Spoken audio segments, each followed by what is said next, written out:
নমস্কার বন্ধুরা, আমি মনি রান্নাবাটিতে আবারও আপনাদের সবাইকে স্বাগত জানাই। আজকের রেসিপি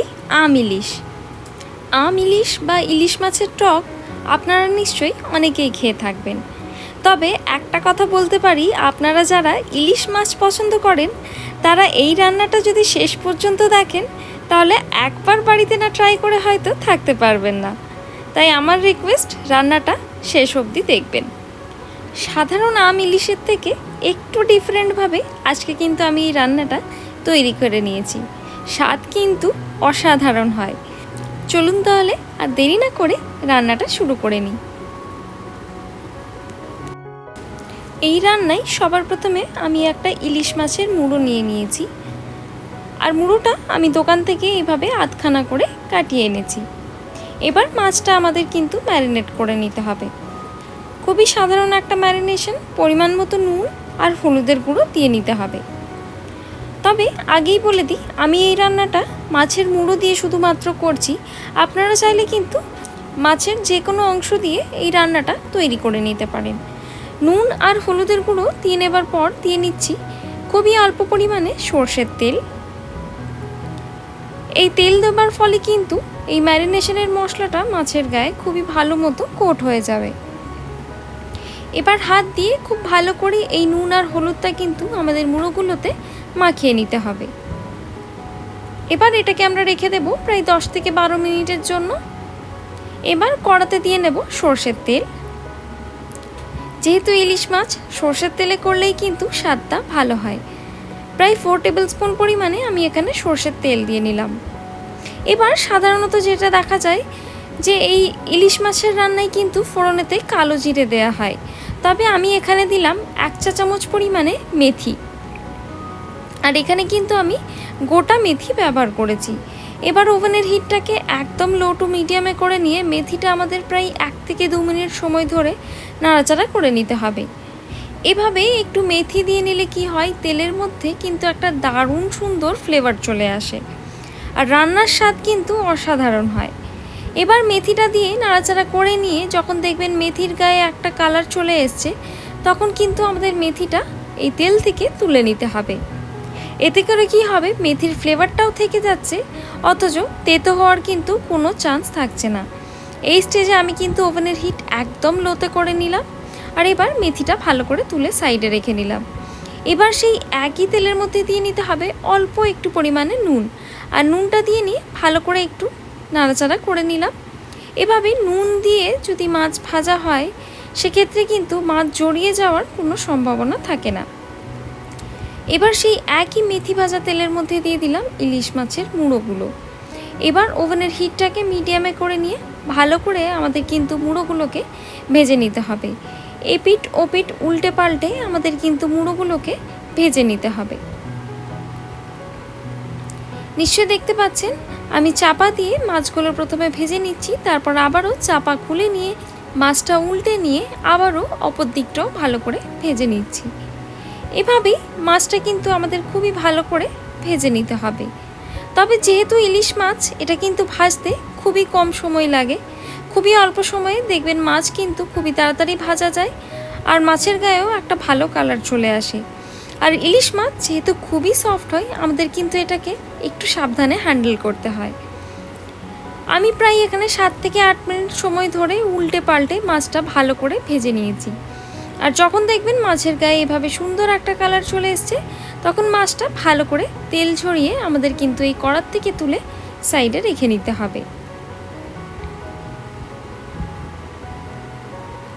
এবার সেই একই তেলের মধ্যে দিয়ে নেব কালো জিরে ফোড়ন। এভাবে মেথি আর কালো জিরের কম্বিনেশনটা কিন্তু অসাধারণ হয়। আর যেহেতু মেথিটা ভেজে তুলে নেওয়া হয়েছে, তেতো কিন্তু হবে না, অথচ মেথির একটা দারুণ সুন্দর ফ্লেভার তেলের মধ্যে থেকে যায়। এবার এই তেলের মধ্যেই দিয়ে নেব কুচিয়ে নেওয়া কাঁচা আম। নিশ্চয়ই দেখতে পাচ্ছেন আমটা কেমন আমি সরু সরু করে স্লাইসে কেটে নিয়েছি। তবে আপনারা চাইলে অবশ্যই আপনাদের পছন্দ মতো সাইজে কিন্তু আমটা কেটে নিতে পারেন। আমি এখানে এভাবে সরু সরু স্লাইসে কেটেছি যাতে করে আমটা ভাজার পর গলে গলে যায়। এবার আমটা দিয়ে ভালো করে একটু নাড়াচাড়া করে নিলাম। দিয়ে নিচ্ছি পরিমাণ মতো নুন। দেখবেন আমটা যেহেতু খুবই সরু সরু করে কাটা আছে, এটা কিন্তু ভাজতে ভাজতেই খুবই ভালো মতো সেদ্ধ হয়ে যাবে এবং গলে যাবে। নুনটা দিয়ে নিয়ে ভালো করে একটু নাড়াচাড়া করে নিচ্ছি আর সব কিছুকে ভালো করে একটু মিশিয়ে নিলাম। দেখতে পাচ্ছেন আম কিন্তু সেদ্ধ হওয়া শুরু হয়ে গেছে। এই পর্যায়ে দিয়ে নেব সর্ষে বাটা প্রায় 2 টেবিল স্পুন পরিমাণে। এখানে আমি 2 টেবিল স্পুন সর্ষেকে ভালো করে বেটে নিয়ে আমি কিন্তু ছেঁকে নিয়েছি। আর এখানে বলে রাখি আমি কিন্তু সাদা সর্ষে ব্যবহার করেছি। এভাবে সর্ষে যদি ছেঁকে নিয়ে ব্যবহার করা হয় সেক্ষেত্রে কিন্তু একটা দারুণ সুন্দর সিল্কি টেক্সচার আছে। সামান্য একটু হলুদের গুঁড়ো দিয়ে নিলাম, তবে হলুদটা কিন্তু একদমই অপশনাল, আপনারা চাইলে অ্যাভয়েডও করতে পারেন। নিশ্চয়ই দেখতে পাচ্ছেন সর্ষে বাটাটা কষাতে কষাতেই কিন্তু আমও খুবই ভালো মতো সেদ্ধ হয়ে গেছে। এই স্টেজে দিয়ে নিতে হবে পরিমাণ মতো জল। তবে বলে রাখি এই রান্নাটা কিন্তু একটু ঝোল ঝোল মতো তৈরি হয়। যেহেতু পাতলা একটা ঝোল তৈরি হবে, জলের পরিমাণটাও আমি একটু বেশি পরিমাণে দিয়ে নিলাম। এবার এরই সাথে দিয়ে দিলাম কটা চেরা কাঁচা লঙ্কা ঝালের জন্য। এবার যেহেতু আমের ব্যবহার করা হয়েছে, টক যেহেতু, তাই জন্য দিয়ে নিতে হবে পরিমাণ মতো চিনি। আপনারা যে যেমন মিষ্টি পছন্দ করেন সেই মতো চিনিটা কিন্তু দিয়ে নিতে পারেন। এবার চিনিটা দিয়ে দিচ্ছি মাছের মুড়োগুলো, যেটা আমি আগে থেকেই ভেজে রেখেছিলাম। তবে অতি অবশ্যই খেয়াল করতে হবে মুড়োগুলো দেবার আগে যেন চিনিটা খুবই ভালো মতো মেল্ট হয়ে গিয়ে থাকে। এই মাছ ভাজা তেলটাও আমি কিন্তু ভালো করে দিয়ে দিলাম, এতে কিন্তু দারুণ সুন্দর একটা ফ্লেভার থাকে।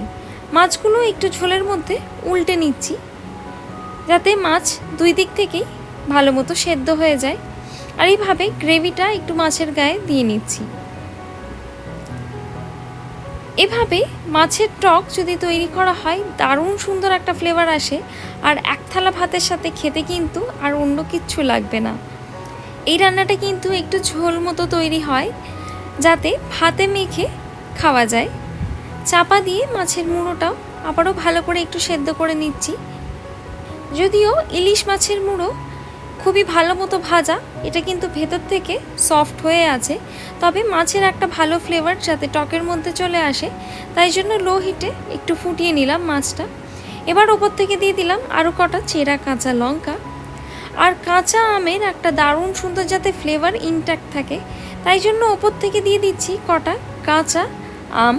আর আমটা নিশ্চয়ই দেখতে পাচ্ছেন আমি এইভাবে খোসা সমেত কিন্তু সরু সরু করে কুচিয়ে নিয়েছি। আমটা যতটা সম্ভব সরু করে কেটে নেবেন, এতে করে দেখতে ও খেতে দুটোই কিন্তু অসাধারণ লাগে। এবার ওপর থেকে ছড়িয়ে দিচ্ছি কাঁচা সর্ষের তেল। যেহেতু সর্ষে বাটা ব্যবহার করা হয়েছে আর কাঁচা সর্ষের তেল দেওয়া হয়েছে, রান্নার স্বাদ কিন্তু দ্বিগুণ বেড়ে যায়।